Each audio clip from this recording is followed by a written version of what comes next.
Fala, concurseiro, tudo bem? Professor Jean Azevedo, canal Geografia, curso da ABIN.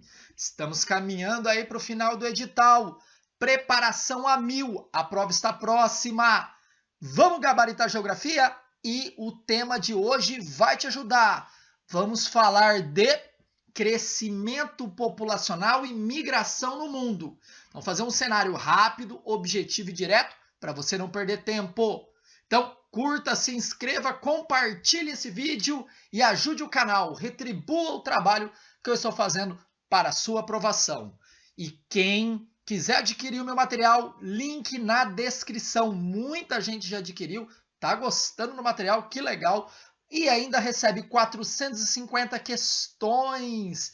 E olha aqui as novidades, revisão exclusiva. Fora que semana que vem teremos um simulado. Então você vai receber um simulado online com questões inéditas elaborado por mim, de acordo com a banca e o edital CESP. Então vamos para a aula e não perca tempo. Vamos estudar, cara. Link na descrição. Bora para a aula. Vamos lá então, pessoal. Aulinha show de bola, movimentos migratórios internacionais e crescimento demográfico. Como eu falei para você, eu vou apresentar aqui de uma forma rápida e objetiva, de acordo com aquilo que é necessário você saber para gabaritar gel, fazer bem essa prova de geografia, de política de segurança também e até de história.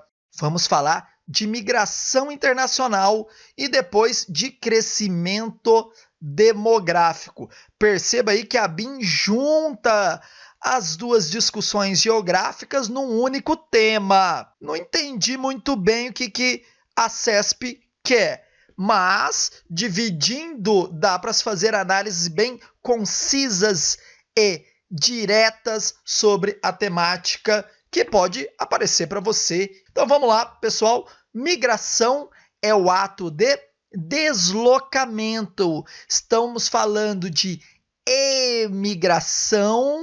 Olha aqui, isso aqui é importante. Emigração, eu falo de saída. E imigração, eu falo de entrada. Quando eu falo de migração, eu estou falando o quê? O ato de se deslocar, saindo ou entrando. Na nossa análise dessa aula é internacional.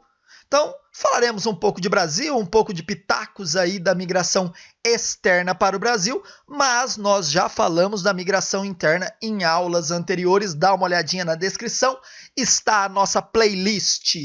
E vamos falar também de crescimento demográfico mundial, aí analisando alguns países e algumas tendências desse crescimento demográfico. Então vamos para a aula.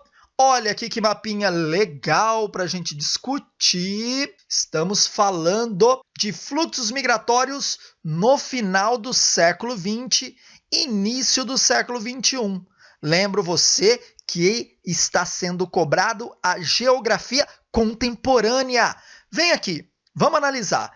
Eu escolhi aqui primeiro para a gente analisar dois pontos interessantes, que é a saída de indianos em direção aos Estados Unidos. É a fuga de cérebros. Lembro você que na Índia se investe muito em tecnologia da informação. Então você tem grandes centros de pesquisa tecnológica nas cidades indianas. Por exemplo, Bangalore é um tecnopolo e se desenvolve muita tecnologia nessa cidade. Há presença de grandes empresas que desenvolvem softwares, também hardwares nessas cidades. Bangalore é o destaque, mas há o que? Saída de grandes gênios para os Estados Unidos. Não é difícil você ir numa universidade americana, por exemplo, o MIT, Universidade aí de Desenvolvimento de Tecnologia, e encontrar professores indianos dando aula. Você também tem chineses. Os chineses também vão para os Estados Unidos, principalmente nessa regiãozinha aqui, que eu estou circulando no mapa. É a região do Vale do Silício. O Vale do Silício, cara, você tem ali grandes empresas também de tecnologia e empresas da internet. Então você tem o Facebook, o Google, Yahoo, Amazon instalado ali. E outras startups aí de desenvolvimento de tecnologia ligadas à internet. Tranquilo até aí? Suave na nave?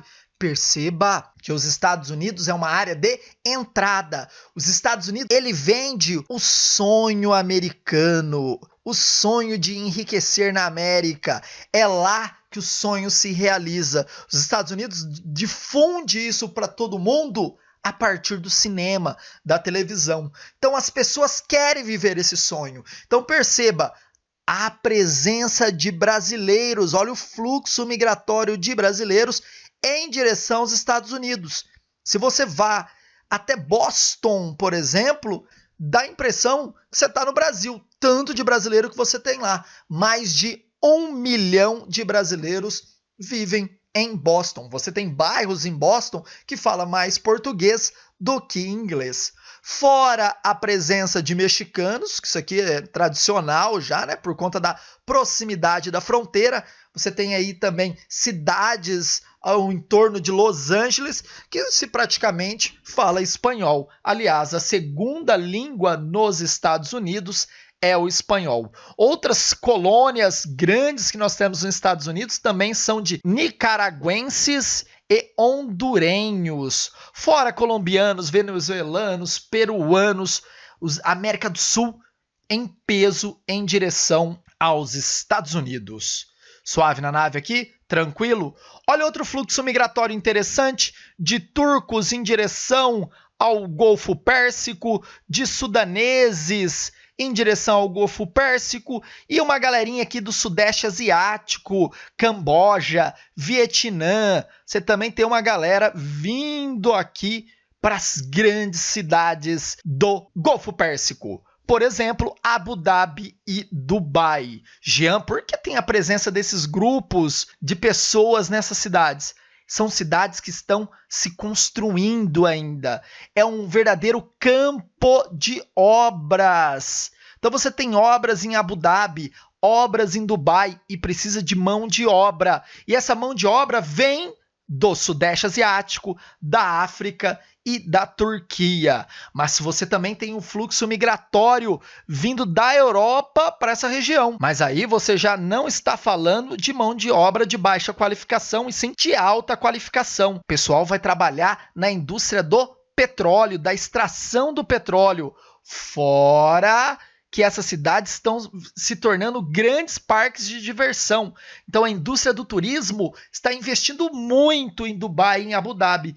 E isso atrai também mão de obra qualificada vindo da Europa. Fora isso, nós temos aqui da África do Norte em direção à Europa, isso por conta dos conflitos advindos da Primavera Árabe que ocorreram na Líbia, no Marrocos, na Tunísia, no Egito. As pessoas fugiram da instabilidade política, econômica e social desses países e foram para a Europa, a crise dos refugiados que nós estamos vivendo ainda hoje. Fora o grande fluxo de sírios em direção à Europa, também a procura sempre de uma melhor qualidade de vida. Observa aqui, no centro da África, você também tem um fluxo em direção à África do Sul. Lembro você que a África do Sul pertence aos BRICS, considerado um país emergente, com qualidade de vida superior ao restante dos países da África. Então é um local de chegada dessas pessoas à procura de trabalho. Tranquilo? Suave na nave? Na Europa, você tem ali a livre circulação dos europeus, advindo de um tratado assinado por esses países, onde há livre circulação. Lembro você que há uma disparidade grande dentro da União Europeia. Os países não são iguais, você tem países mais ricos e países mais pobres. Com isso, você tem um fluxo grande de búlgaros, romenos, uma galera que entrou recentemente na União Europeia para os países mais desenvolvidos como Alemanha, França, Espanha. Então tem um fluxo também mais de um lado do que do outro. Tranquilo? Outro fluxo aqui migratório interessante para a gente analisar: coreanos indo para o Japão para trabalho. E aqui é uma troca de mão de obra qualificada entre os dois países. Você também tem de brasileiros indo para o Paraguai, bolivianos indo para o Brasil. Poderia colocar aqui uma setinha também de haitianos em determinado momento vindo para o Brasil. Pessoal, você sabe por que os haitianos foram para o Brasil? Primeiro, o bom cenário econômico que o Brasil vivia no governo Lula. Você tinha a Copa do Mundo, Olimpíada e pré-sal, sendo aí o pano de fundo para o Brasil no mundo. Fora que o Brasil mandou o exército para o Haiti para fazer todo ali um processo de pacificação do país pós fim de governo de Jean-Bertrand Aristide. O país entra num caos e piora essa situação por conta do terremoto que atinge o país. Com isso, os haitianos tiveram contato com esses brasileiros, a política externa do governo Lula também era muito mais amigável e era muito mais ativa, tentando mostrar um outro país para o mundo. Com isso, os haitianos vieram para o Brasil, entraram em Brasileia, no Acre, e começaram aí, a ocupar todo o território nacional. Hoje, os haitianos costumam ir para o Chile por conta da crise econômica que o Brasil vive. Naquele momento, você também tinha uma vinda grande de bolivianos e também de africanos, principalmente angolanos. Ufa! Tranquilo até aí? Belezinha? Suave na nave? Olha que a gente já passou o pano aí. É legal você saber o motivo desses deslocamentos humanos. Você tem que ter um foco grande na questão dos refugiados, saída de sírios em direção à Europa. Mas lembro você, o maior campo de refugiado de sírios não está na Europa, está na Jordânia. Você também tem um grande número de sírios no Líbano, que não está em conflito. Ufa! Muita coisa, né, gente? Mas é importante você saber cada ponto desse. Assista a aula de novo. Anotem bonitinho aí no seu caderno os motivos desses deslocamentos humanos que eu apresentei aqui para vocês de forma sucinta e direta. Vamos analisar crescimento populacional. Olha aqui, quando eu falo que um país cresceu a sua população, eu tenho que somar o crescimento vegetativo, que é a diferença de pessoas que nascem e pessoas que morrem, mais a taxa de migração, saída e entrada de pessoas. Com isso, eu tenho o quê? O crescimento populacional de um país. Se eu pego lá em 1950, olha aqui, o Brasil era o 8º país do mundo, com 53 milhões de habitantes. Hoje o Brasil aí tem 214 milhões de habitantes. O Brasil tinha uma população menor que da Alemanha. E hoje a gente ultrapassa a Alemanha. A Alemanha tem aí 80, quase 90 milhões de habitantes e nós temos o dobro. Impressionante o crescimento do Brasil e a retração da Alemanha. Perceba aqui também que a China é o maior país do mundo, mas não chegou no seu 1 bilhão de habitantes. Em 2010, a China tem 1 bilhão e 300 milhões de habitantes, mas olha que interessante, em 2050 o cenário é que a China tenha uma retração, um decréscimo, a sua população total ela vai diminuir e a Índia vai ultrapassar. Por que disso, Jean?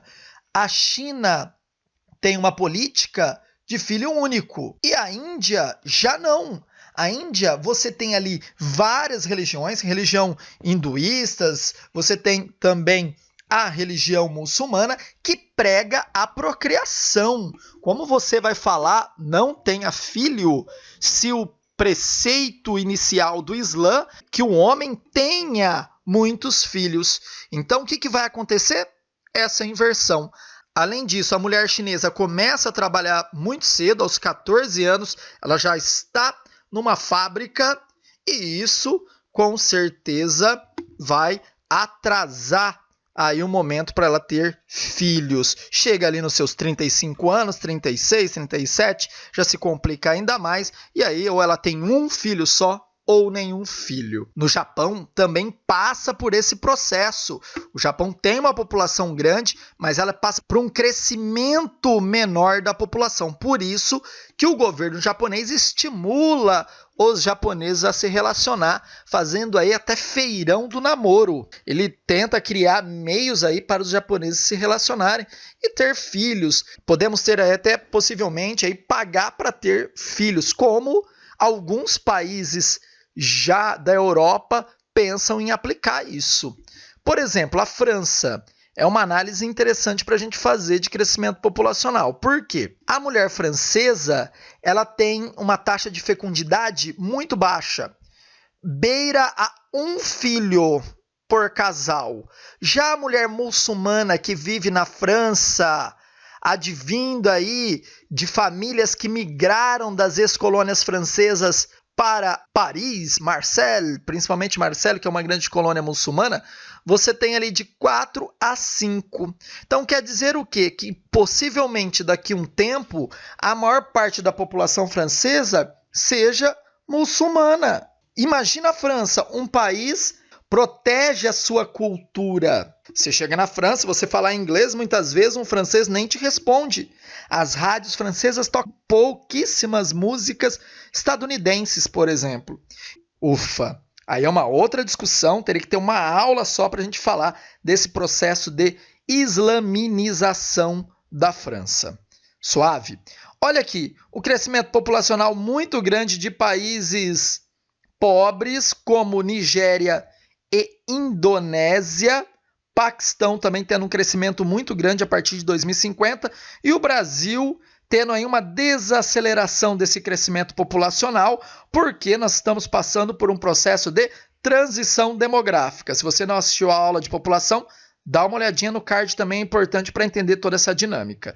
Se você olhar aqui, em 2100, os maiores países do mundo, quase todos serão pobres ou emergentes, tirando os Estados Unidos. Lembro você que os Estados Unidos têm esse crescimento considerável ainda por conta da taxa de imigração e os imigrantes, que têm um número maior de filhos do que o cidadão americano, ali, o nativo, que nasceu nos Estados Unidos de família estadunidense. Suave na nave? Tranquilo?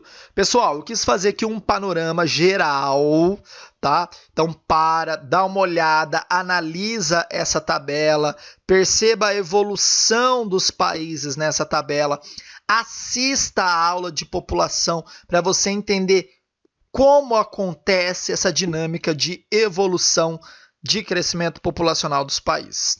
Beleza, galera? Então, professor Jean Azevedo encerra mais uma aula aqui, bem objetiva, direta,